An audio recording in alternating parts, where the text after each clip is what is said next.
कचरे को संसाधन में बदलने की पहल। चूरू के शांति नगर में वेस्ट टू वेल्थ पार्क का हुआ शिलान्यास। प्रदेश सरकार की बजट घोषणा 2025-26 के तहत नगरीय निकायों में वेस्ट टू वेल्थ पार्क विकसित किए जाने की कड़ी में चूरू जिला मुख्यालय स्थित शांति नगर कॉलोनी में प्रस्तावित वेस्ट टू वेल्थ पार्क का रविवार को विधिवत शिलान्यास किया गया। करीब 49.98 लाख रुपए की लागत से बनने वाले इस पार्क का भूमि पूजन पूर्व मंत्री राजेंद्र राठौड़, विधायक हरलाल सारण, नगर परिषद आयुक्त अभिलाषा सिंह सहित जनप्रतिनिधियों व अधिकारियों ने किया। शाम 6 बजे करीब शिलान्यास समारोह को संबोधित करते हुए पूर्व मंत्री राजेंद्र राठौड़ ने कहा कि वेस्ट टू वेल्थ पार्क जैसी योजनाएं स्वच्छता, पर्यावरण संरक्षण और सतत विकास की दिशा में मील का पत्थर साबित होगी। उन्होंने कहा कि प्रदेश सरकार के 2 वर्षों के कार्यकाल में चूरू सहित पूरे प्रदेश में विकास को नई गति मिली है। मुख्यमंत्री जिले के विकास के लिए निरंतर सौगातें दे रहे हैं। राठौड़ ने स्थानीय नागरिकों से पार्क को सुंदर व उपयोगी बनाने में सक्रिय भागीदारी निभाने का आह्वान किया और कहा कि यह पार्क सामाजिक मेलजोल व भाईचारे का केंद्र बनेगा। विधायक हरलाल सारण ने कहा कि वेस्ट टू वेल्थ पार्क से शहर की स्वच्छता व्यवस्था सुदृढ़ होगी और आमजन में कचरा प्रबंधन व पर्यावरण संरक्षण के प्रति जागरूकता बढ़ेगी। उन्होंने कहा कि मुख्यमंत्री भजनलाल शर्मा के नेतृत्व में चूरू जिला विकास पथ पर तेजी से आगे बढ़ रहा है। इस पार्क के निर्माण से शांतिनगर कॉलोनी सहित आसपास के क्षेत्रों को एक स्वच्छ, सुंदर और उपयोगी सार्वजनिक स्थल मिलेगा। नगर परिषद आयुक्त अभिलाषा सिंह ने परियोजना की जानकारी देते हुए बताया कि पार्क में रनिंग ट्रैक, एक्यूप्रेशर ट्रैक, बच्चों के लिए प्ले जोन, म्यूजिकल फाउंटेन, फलदार पौधों का बगीचा, शौचालय सुविधा, छायादार वृक्ष, रंग बिरंगे फूल तथा अनुपयोगी सामग्री से तैयार सजावटी व उपयोगी वस्तुएं स्थापित की जाएगी। कार्यक्रम में भाजपा जिला अध्यक्ष बसंत शर्मा ने भी विचार रखे। दादाबाड़ी में गौड़ ब्राह्मण महासभा का प्रतिभा सम्मान समारोह संपन्न। 140 प्रतिभाओं का हुआ सम्मान। चूरू शहर के दादाबाड़ी में रविवार को गौड़ ब्राह्मण महासभा का प्रतिभा सम्मान समारोह का आयोजन किया गया।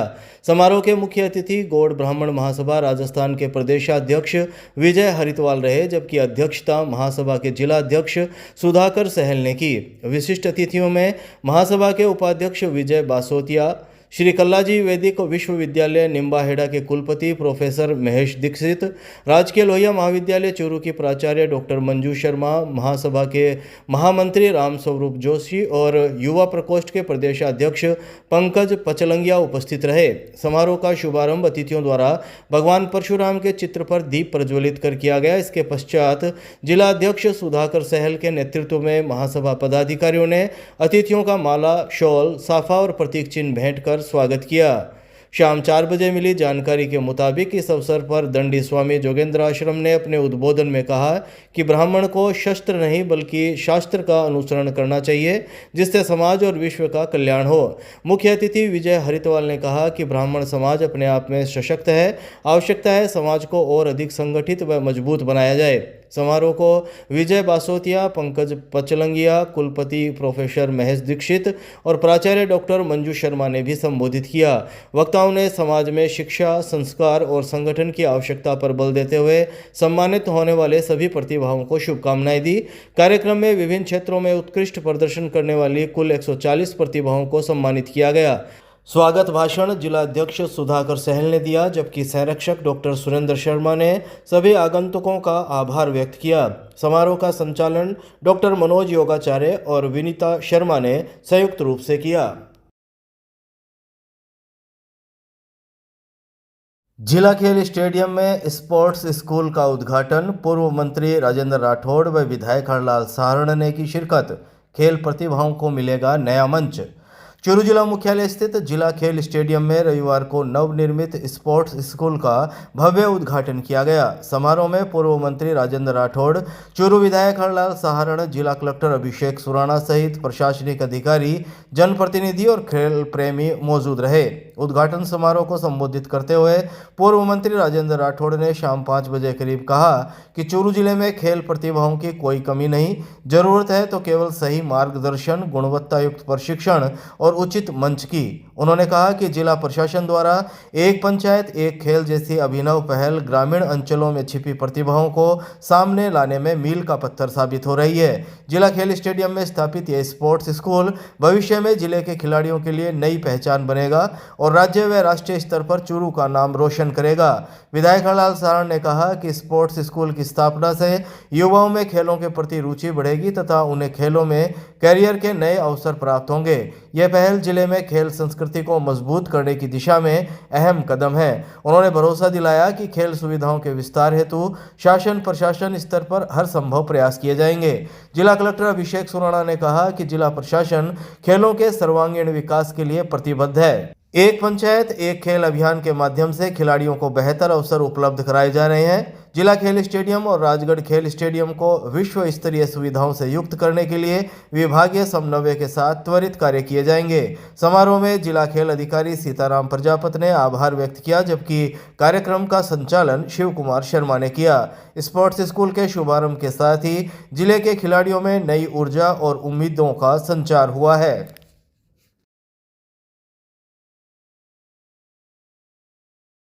होटल सन सिटी में अरावली बचाओ आंदोलन को लेकर शहीद भगत सिंह युवा क्रांतिकारी मंच की हुई मीटिंग। चूरू के होटल सन सिटी में रविवार को शहीद भगत सिंह युवा क्रांतिकारी मंच ने अरावली बचाओ आंदोलन को लेकर एक मीटिंग की। इसमें 24 दिसंबर को होने वाले विरोध प्रदर्शन और पैदल मार्च की तैयारियों को लेकर चर्चा की गई। भारतीय किसान यूनियन के जिला अध्यक्ष राम रतन सिहाग ने बताया कि अरावली पर्वतमाला भारत की सबसे प्राचीन श्रृंखला है। उन्होंने सुप्रीम कोर्ट के दिशा निर्देशों का हवाला दिया, जिसके अनुसार 100 मीटर से कम ऊंचाई वाली पहाड़ियों को अरावली श्रृंखला का हिस्सा नहीं माना जाएगा। सियाग ने कहा कि अरावली पर्वत श्रृंखला राजस्थान, हरियाणा, पश्चिमी उत्तर प्रदेश, गुजरात, दिल्ली और एनसीआर सहित लगभग 700 किलोमीटर क्षेत्र में फैली हुई है। फॉरेस्ट सर्वे ऑफ इंडिया के आंकड़ों के अनुसार 12,081 मैप की गई पहाड़ियों में से केवल 1,048 पहाड़ियां ही 100 मीटर के बेंचमार्क में आती है। सियाग ने चेतावनी दी कि यदि इस निर्णय के आधार पर अरावली की पहाड़ियों में खनन कार्य शुरू होता है तो अरावली अपनी पुरानी पर्वत श्रृंखला की निरंतरता खो देगी और श्रृंखलाओं के बीच अंतराल पैदा हो जाएगा। इससे वायु प्रदूषण और पानी की कमी होगी, जिससे पश्चिमी भारत के करोड़ों लोगों के जीवन पर संकट आ जाएगा।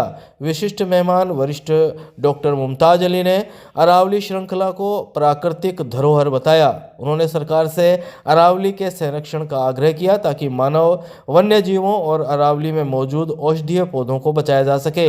शहीद भगत सिंह क्रांतिकारी युवा मंच के जिला अध्यक्ष अनिल चौधरी ने कहा कि अरावली की सुरक्षा के लिए चिपको आंदोलन की तर्ज पर एक बड़ा आंदोलन खड़ा किया जाएगा। उन्होंने कहा कि वे अरावली के कण कण और पत्थर से चिपककर सरकार को इसके संरक्षण के लिए मजबूर करेंगे। राजेश चौधरी ने बताया कि राजस्थान के मशहूर खिचड़ी आंदोलन की तरह पूरे राज्य में अरावली बचाओ आंदोलन चलाया जाएगा। अंकुश चौधरी ने जानकारी दी कि 24 दिसंबर को सुबह 11 बजे चूरू के धर्म स्तूप स्थित इंद्रमणि पार्क से विरोध प्रदर्शन और पैदल यात्रा शुरू की जाएगी। नेशनल हाईवे 52 पर सिंगापुर हब के पास मिट्टी में दबा मिला युवक का शव, हत्या की जताई जा रही आशंका। चूरू के रतननगर थाना क्षेत्र में NH 52 स्थित सिंगापुर हब के पास रविवार को एक अज्ञात युवक का शव मिलने से क्षेत्र में सनसनी फैल गई। शव मिट्टी में दबा हुआ मिला है, जिससे प्रथम दृष्टया हत्या कर शव को दबाने की आशंका जताई जा रही है। सूचना मिलने पर रतननगर पुलिस मौके पर पहुंची और FSL टीम को बुलाया गया। पुलिस के अनुसार शव करीब 2 से 3 दिन पुराना बताया जा रहा है। मृतक की उम्र लगभग 25 से 30 वर्ष के बीच अनुमानित की जा रही है। शव आंशिक रूप से मिट्टी में दबा हुआ था, जिससे दुर्गंध आने पर आसपास के लोगों को इसकी जानकारी हुई। सूचना पर पुलिस ने उच्च अधिकारियों को अवगत कराया और FSL टीम को भी मौके पर बुलाया। दोपहर 1 बजे करीब मिली जानकारी के मुताबिक FSL टीम ने घटनास्थल से साक्ष्य जुटाए। मौके पर सिगरेट के टुकड़े और शराब की खाली बोतल पड़ी मिली है, जिससे आशंका जताई जा रही है कि घटना से पहले युवक के साथ शराब पार्टी की गई हो सकती है। प्रारंभिक जाँच में युवक की रस्सी से गला घोंटकर हत्या किए जाने की आशंका भी जताई जा रही है। हालांकि पोस्टमार्टम रिपोर्ट के बाद ही मौत के वास्तविक कारणों का पता लग सकेगा। पुलिस अभी मृतक की शिनाख्त करने के प्रयास कर रही है। डीएसपी सुनील झाझड़िया, रतन नगर थाना अधिकारी रामनिवास सहित टीम मौके पर मौजूद है। पुलिस घटनास्थल के आसपास लगे सीसीटीवी कैमरों की फुटेज खंगालने के साथ ही संदिग्धों से पूछताछ भी कर रही है। मामले की गंभीरता को देखते हुए हर पहलू से जांच की जा रही है। NH52 से 150-200 मीटर दूर खेतों में अज्ञात डेड बॉडी मिली है। डेड बॉडी को देखने से ऐसा प्रतीत होता है उसको कहीं और से लाकर मारकर यहाँ पटका गया है। डेड बॉडी की शिनाख्ती के प्रयास किए जा रहे हैं। आवश्यक कानूनी कार्रवाई FSL मौके पे भिजवा के घटनास्थल से फुटप्रिंट वगैरह उठाए जा रहे हैं और मेन तो तलाश जारी है। तलाश होने के बाद ही आवश्यक कानूनी की जानी संभव होगी। डेड बॉडी को मोर्चरी में रखाया गया है। डेड बॉडी के मुंह पे एक डाठा बांधा हुआ है सफेद रंग का।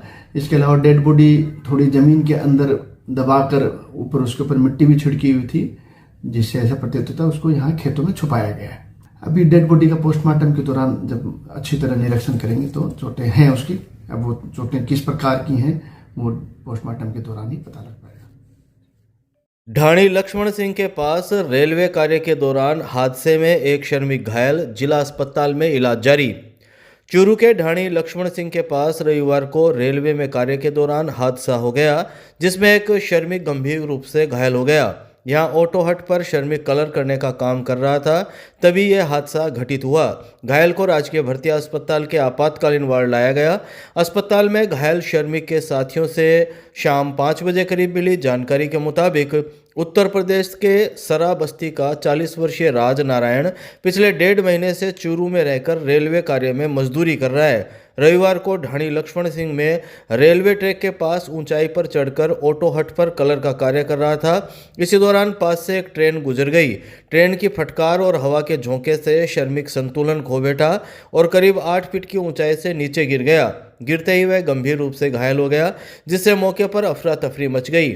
हादसे के तुरंत बाद कार्यस्थल पर मौजूद अन्य श्रमिकों ने घायल को संभाला और तत्काल राजकीय भर्ती अस्पताल पहुंचाया।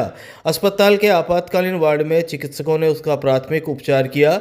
ऊंचाई से गिरने के कारण उसके पैर में फ्रैक्चर बताया गया है, जिसके चलते उसे ट्रॉमा वार्ड में भर्ती किया गया। चिकित्सकों के अनुसार घायल का उपचार जारी है और उसकी हालत फिलहाल स्थिर बनी हुई है। घटना के बाद रेलवे कार्यस्थलों पर सुरक्षा व्यवस्था को लेकर सवाल उठने लगे हैं। स्थानीय लोगों का कहना है कि ऐसे जोखिम भरे कार्यों के दौरान सुरक्षा मानकों का सख्ती से पालन कराया जाना चाहिए, ताकि भविष्य में इस तरह के हादसों को रोका जा सके।